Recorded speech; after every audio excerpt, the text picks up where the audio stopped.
की ओली सरकार खतरे में है। वो इसलिए क्योंकि नेपाल में अब तक 9 मंत्रियों ने इस्तीफा दे दिया है। नेपाली कांग्रेस के एकजुट के मंत्रियों का इस्तीफा, शेखर कोइराला गुट के मंत्रियों ने इस्तीफा दिया है। जिस तरीके से इंस्टेबिलिटी बढ़ती जा रही है, अस्थिरता बढ़ती जा रही है, उसको देखते हुए अब इस्तीफे भी बढ़ रहे हैं।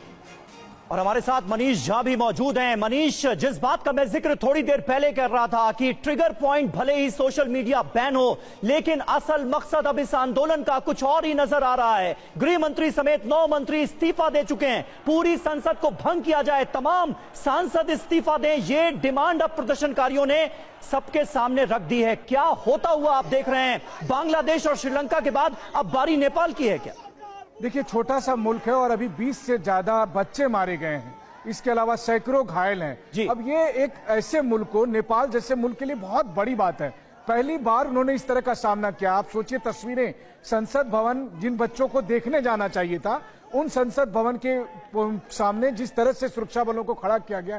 क्या बताना चाहती है नेपाल की सरकार कि संसद भवन या सरकार की जो बिल्डिंग है वो सिर्फ नेताओं के लिए है, मंत्रियों के लिए, प्रधानमंत्री के लिए, उन युवाओं के लिए नहीं है जिन्होंने अभी तक वोट डालने का अधिकार भी जिन्हें नहीं हासिल हुआ है। छोटे छोटे बच्चे जिनको स्कूल में होना चाहिए था, कॉलेज में होना चाहिए था, पुलिस ने उसके सर पर गोली मारी है। और ऐसा नहीं है कि ये केवल प्रदर्शनकारी, हमारे संवाददाता विपिन से कह रहे हैं, डॉक्टर की मेडिकल रिपोर्ट है। उन मेडिकल रिपोर्ट में ये बातें हैं कि छोटे छोटे बच्चों के सर पर, उनके छाती पर, उनके गले में इस तरह के जगहों पर गोली मारी गई। और यही वजह है कि जिन्हें गोली लगी वो बच नहीं पाए, वो मारे गए हैं। और इसीलिए आज नेपाल के आम लोगों का ये गुस्सा है। लेकिन ये बात भी सही है कि ये गुस्सा आज नहीं है, बल्कि धीरे धीरे ये गुस्सा सुलग रहा था।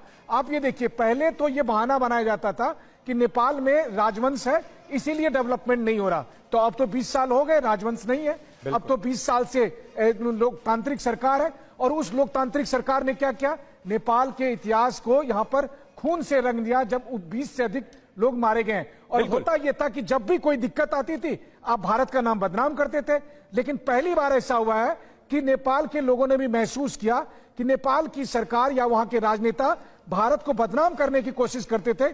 असली वजह वो खुद हैं, और ये अब नेपाल की जनता समझ गई है। बिल्कुल सही बात है। और वो गुस्सा, वो नाराजगी इस वक्त नेपाल की सड़कों पर नजर आ रहा है। नेपाल की राजधानी काठमांडू ही नहीं, अलग अलग शहरों में ये विद्रोह फैलता हुआ हम देख रहे हैं। काठमांडू में फिर सड़कों पर उतरे हैं प्रदर्शनकारी। संसद के बाहर जोरदार प्रदर्शन हो रहा है। प्रदर्शनकारियों ने सड़क को जैम कर दिया है। संसद के बाहर की सड़क को बंद कर दिया गया है। ये देखिए तस्वीरें, ताजा तस्वीरें सामने आ रही हैं। प्रदर्शनकारी सड़क से हटने के लिए तैयार नहीं है। कर्फ्यू लगा दिया गया है। सुरक्षा बलों की